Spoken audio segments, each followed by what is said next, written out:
ડાલી બેન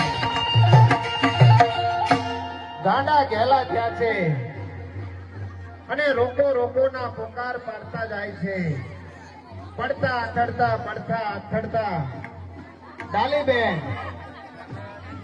રામા સરોવર ની પાળ તરફ ચાલી નીકળ્યા.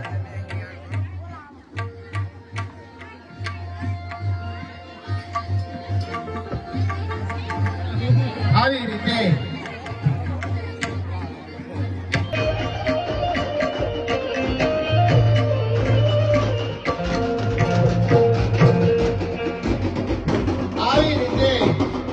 રામજી બાપા સૌ સગાવાળાને લઈ પૂરા પૂરના રાજપૂતોને લઈ અને રામજી બાપા સમાધિનું ફળ બતાવવા માટે રામા સરોવરની પાળ તરફ ધીરે ધીરે ચાલ્યા આવે છે.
મારા છેલ્લા પ્રણામ છે.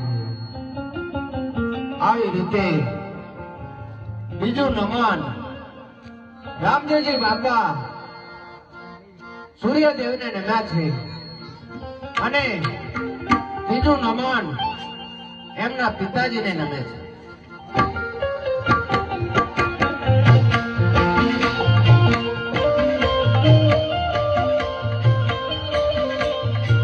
આજે કીધું રે નમન મારા પિતાને રે.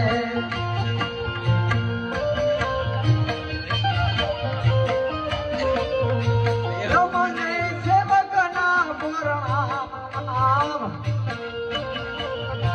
તમને ગધેડા દુહાર. આવતી દૂરે નમન પિતા તમને રે.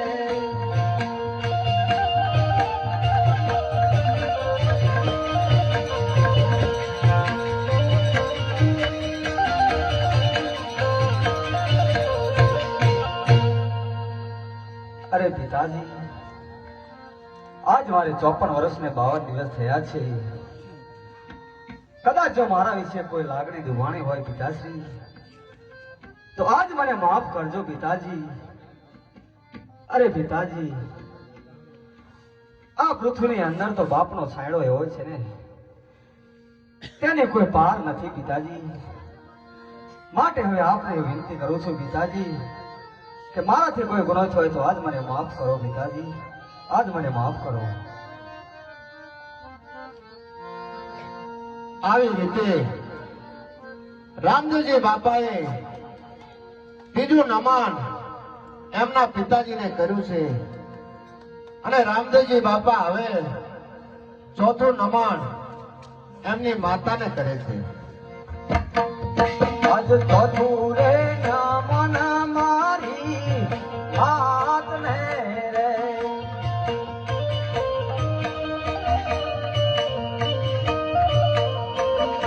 અને તમને સેવકના પ્રણામ. તમને ગધેડા દુહાર.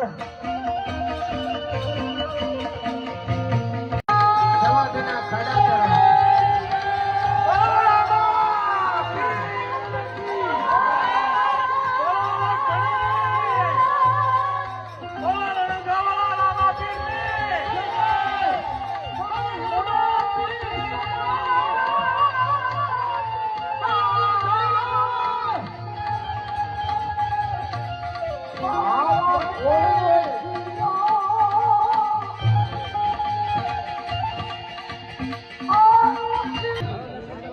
મંડળ તો ઘણા વર્ષોથી આપણે રમી છીએ, 50 વર્ષ ઉપર થઈ ગયું છે, પણ આપણા ગામમાં ડાલીબેનની સમાધિ ને રામાપીરની સમાધિનું આખ્યાન નતું રમ્યા. આ વખતે રમ્યા છીએ તો દરેક ભાઈઓને નમ્ર વિનંતી કે ડાલીબેન અને રામાપીરની સમાધિએ પગે લાગી અને જેજો મારા વાલા ઉભા રહી અને પગે લાગી લેજો. પૈસા હોય કે ના હોય, પૈસા મહત્વની વસ્તુ નથી, દર્શન કરવા એ મહત્વની વસ્તુ છે.